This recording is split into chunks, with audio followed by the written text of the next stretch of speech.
লা জোরে লা ইলাহা ইল্লাল্লাহ সারে বা একা একা কবর দেশে চলিবা লা ইলাহা ইল্লাল্লাহ জোরে লা ইলাহা ইল্লাল্লাহ। আসলে মানুষ কয় প্রকার এটাই পর্যন্ত জানলাম না, এটা জানা দরকার আছে কিনা?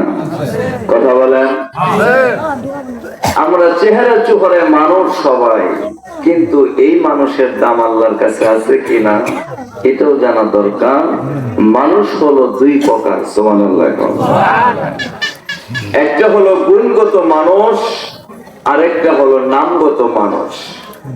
গুণগত যে মানুষ এটা আল্লাহ তাআলা ভালোবাসে এবং আমার নবীও ভালোবাসে, কিন্তু যেটা শুধু নামগত মানুষ আমার আল্লাহও ভালোবাসে না, আমার নবীও ভালোবাসে না। আবু জেহেল মানুষ ছিলেন না পশু ছিলেন? মানুষ। ফেরাউন কি মানুষ ছিলেন না পশু ছিলেন? মানুষ। এরা সবাই মানুষ ছিলেন, চেহারা চোহারে মানুষ, কিন্তু গুণগত মানুষ ছিল না। যার কারণে আল্লাহ আসমানের নিচে জমিনের উপরে তাদের সম্মান দেয় নাই, তাদেরকে অসম্মানিত করেছেন কে? আল্লাহ। বলেন কে? হৃদয়ের জানালা খুলে দাও না, প্রভুর প্রেমে কেন সারা দাও না, হৃদয়ের জানালা খুলে দাও না, প্রভুর প্রেমে কেন সারা দাও না। বিশ্ব মানব যিনি আল্লাহ মহান, সৃষ্টি যে তারাই লিখিল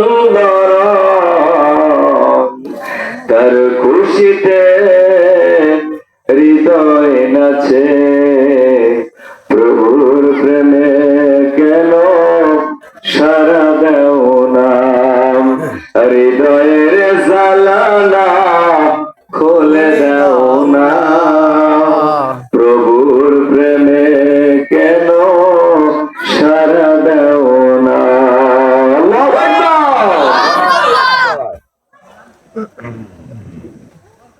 আল্লাহ পাক দুই শ্রেণী, একটা মানুষের দুইটা নাম, একটা গুণগত মানুষ আর একটা হলো নামগত মানুষ। একটা গুণগত মানুষ আর একটা নামগত মানুষ। আল্লাহ রাসূলের সাহাবারা যারা ছিলেন সবাই ছিলেন গুণগত মানুষ। কথা বলেন ঠিক কিনা? কেমন গুণগত মানুষ ছিলেন এটা জানা দরকার আছে কিনা? শুধু নামগত মানুষের বালাই আল্লাহর কাছে নাই, যারা নামগত নিয়ে চলছে আল্লাহ পাক তাদেরকে জাহান্নামের ভিতরে দিবে, আর যাদের গুণগত মানুষ ছিল তারাই শুধু জান্নাতে। কিতাবের ভিতরে পাওয়া যায় আল্লাহ রাসূল সাল্লাল্লাহু আলাইহি ওয়াসাল্লামের জীবনীতে ওই সময় আল্লাহর নবী মসজিদের নববীতে বসা ইহুদি এবং তার স্ত্রী ঘরের ভিতরে কথোপকথন করতেছেন, আলাপ করতেছেন। একজনে আরেকজনের মধ্যে আলাপ করে। ইহুদির বিবি ডাকদা বলে, স্বামী আপনি কেন এত পেরেশানি, আপনি কেন এত, আপনার চেহারাটা এত মলিন কেন? এই মলিন চেহারার কারণ কেটা জানতে চাই। ইহুদি স্ত্রীর স্বামী বলতেছেন, ইহুদি ডাকদা বলে, বিবি রে আমি কেন পেরেশানি জানতে চাও? আমি জানতে চাই কারণ প্রতি বছর আমার ঘরে 1 বছরের খাবার থাকে, কিন্তু এই বছরে আমার 1 বছরের খাবার নাই, শুধু 11 মাসের খাবার আছে, 1 মাসের খাবার নাই। এই জন্য আমি টেনশনে পড়ে গেছি, পেরেশানি পড়ে গেছি। ইহুদিকে ডাকতে বলতেছেন তার বিবি, ও স্বামী গো, এই পেরেশানি দূর করার একজন ঔষধ এই মক্কার ভিতরে আছে, তার নাম হলো মুহাম্মদ। আপনি দেরি না করে মুহাম্মদ সাল্লাল্লাহু আলাইহি সাল্লামের কাছে চলে যান। যদি আমরা অন্য ধর্মের, আমি শুনেছি যে কোনো সমস্যা তার কাছে ফয়সালা আছে। সুবহানাল্লাহ বলেন। আছে কিনা কথা বলেন। চলে গেছে। যেমন আল্লাহ নবী মসজিদে নববীতে বসেন, তাকে দেখে আল্লাহ নবী অগ্রসর হয়ে বলতেছে, ইহুদি ভাই কি মনে করে আসলেন? তখন ইহুদি ভাই বলতেছেন, আল্লাহ নবী শুনছি আপনার কাছে নাকি সকল সমস্যার সমাধান আছে। আমার তো 11 মাসের খাবার আছে, 1 মাসের খাবার নাই, এই জন্য খুবই পেরেশানি পড়ে আছি। যদি এটার একটা ফয়সালা দিতেন। একটু সুবহানাল্লাহ বলুন। আল্লাহ নবী একদম বলেন, ইহুদি ভাই এটা ফয়সালা যদি নিতে যাও তাহলে তোমার ঘরে যে 11 মাসের খাবার আছে সেখান থেকে 6 মাসের খাবার আমার দরবারে আনতে হবে। তখন এই কথা শুনিয়া তিনি দৌড়িয়া বাড়িতে চলে গেছেন। বিবিকে ডাক দিবে, এদিকে আয়। আসার সাথে সাথে লাঠি দিয়ে ইচ্ছা মতো পিটাইছেন। পিটানোর পর বিবি ডাকতে বলেন, মার ছুটে এমন মার দিছে, মাকে বলতেছেন আমাকে এত আঘাত করতেছেন কেন? আমি তো আপনাকে ভালো জায়গায় আমি পাঠাইছি। তিনি বললেন, কেমন ভালো জায়গায় পাঠাইছ? আমার 11 মাসের খাবার, সেখান থেকেও 6 মাসের খাবার তার দরবারে নিতে বলছে।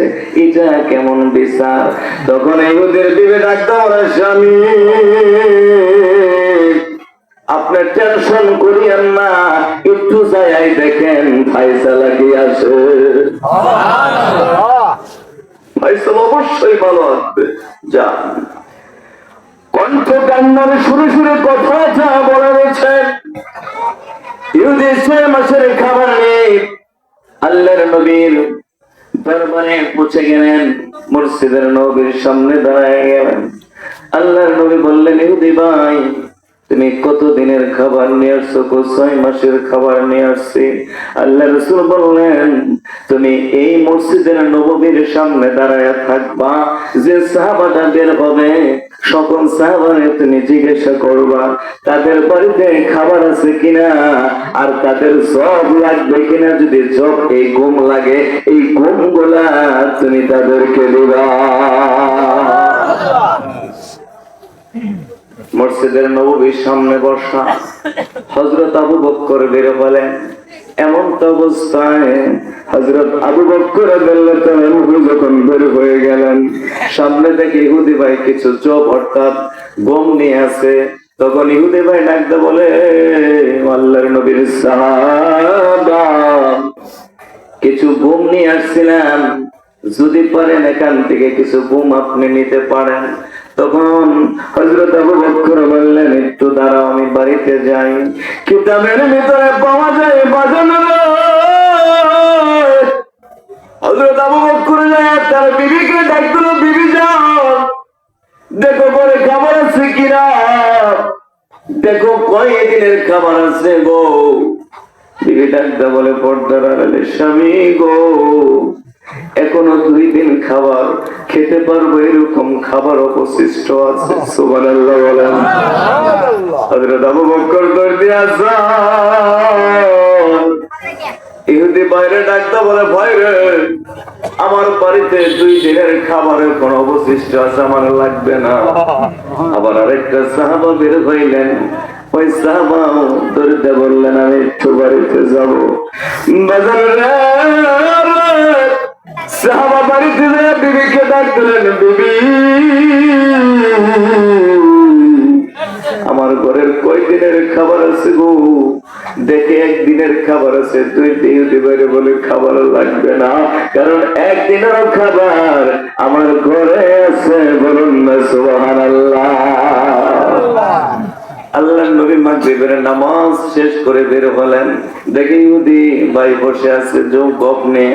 আল্লাহ রাসূল বললেন, তোমার যতটুকু ঘুম থেকে গেছিলাম ততটুকুই আছে, এটা কি কেউ নেয় নাই? তো হুজুর কেউ নেয় নাই।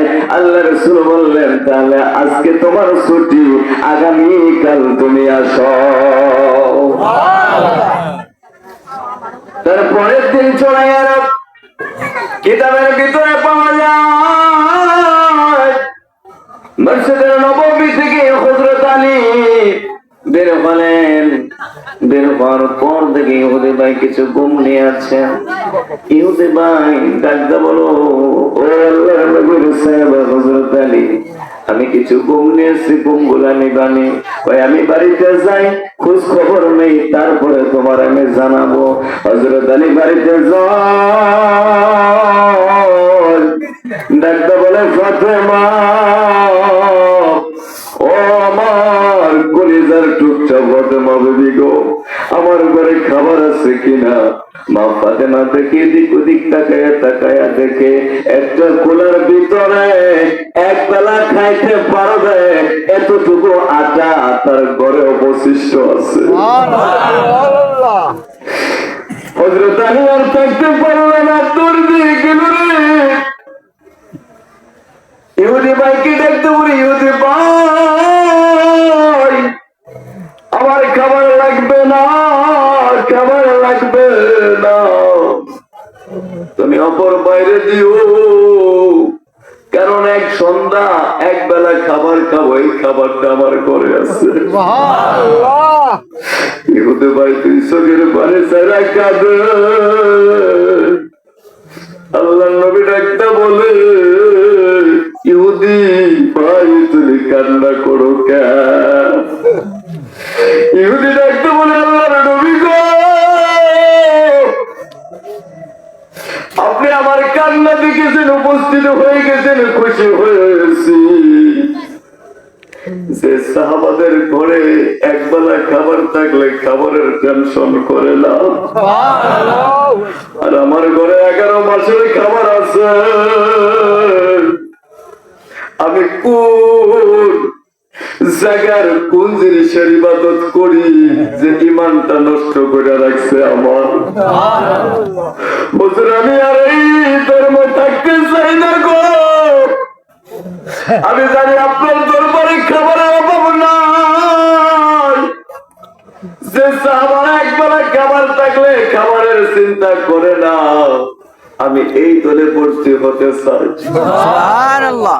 নবী গো কি লাগবে বলেন?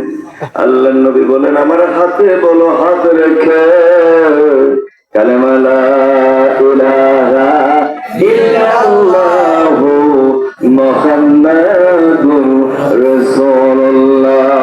জোরে জোরে বলে সাল্লাল্লাহু